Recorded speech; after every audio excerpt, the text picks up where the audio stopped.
Right fastly మనకి తెలంగాణకు సంబంధించిన బ్రేకింగ్ వస్తోంది. డీలిమిటేషన్ పై దక్షిణాది రాష్ట్రాలన్నీ కూడా ఏకమవుతున్న విషయం మనకు తెలిసిందే. ఈ నెల 22న దక్షిణాది నేతలందరూ కూడా సమావేశం కాబోతున్నారు. ఇవాళ ఉదయం ఢిల్లీలో రేవంత్ రెడ్డిని డీఎంకే నేతలు కలిసిన విషయం కూడా మనం చూసాము. అయితే సాయంత్రం హైదరాబాద్ తెలంగాణ భవన్లో డీఎంకే నేతలు కేటీఆర్తో భేటీ అయ్యారు. ఈ భేటీకి తెలంగాణ పార్టీల నేతల్ని ఆహ్వానించారు డీఎంకే నేతలు. అయితే ఇప్పటికే కేంద్రం తీరుని తెలంగాణలోని కాంగ్రెస్ బీఆర్ఎస్ తప్పుపట్టిన విషయం కూడా మనకు తెలుసు. ఈ నేపథ్యంలో అఖిలపక్ష భేటీకి హాజరవుతామంటూ కేటీఆర్ కూడా సుముఖత వ్యక్తం చేశారు.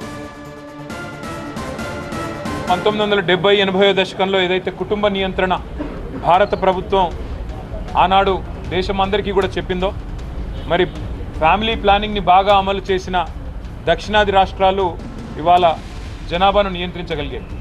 దానివల్ల ఈరోజు కొత్తగా వచ్చిన సెన్సస్ ప్రకారం మేము పార్లమెంట్ సీట్లను సంఖ్యను నిర్ణయిస్తాము అంటే ఇది ఖచ్చితంగా తెలంగాణ కానీ తమిళనాడు కానీ అన్ని దక్షిణాది రాష్ట్రాలకు అన్యాయం జరుగుతుంది. దీనివల్ల మన ప్రాతినిధ్యం తగ్గుతుంది అనే బాధ ఆవేదన అందరిలో కూడా ఉంది. అందుకే ఈ విషయంలో మా పార్టీ కూడా తప్పకుండా అఖిలపక్ష సమావేశంలో మరి పెద్దలు కేసీఆర్ గారు ఇప్పటికే నెహ్రూ గారు వస్తున్నారు అని చెప్పంగానే తప్పకుండా మన పార్టీ కూడా పాల్గొనాలి. మనం పాల్గొని మన వాదన కూడా వినిపించాలి. తెలంగాణ తరఫున కూడా గట్టిగా మన వాయిస్ కూడా వినిపించాలని చెప్పి ఆదేశించారు.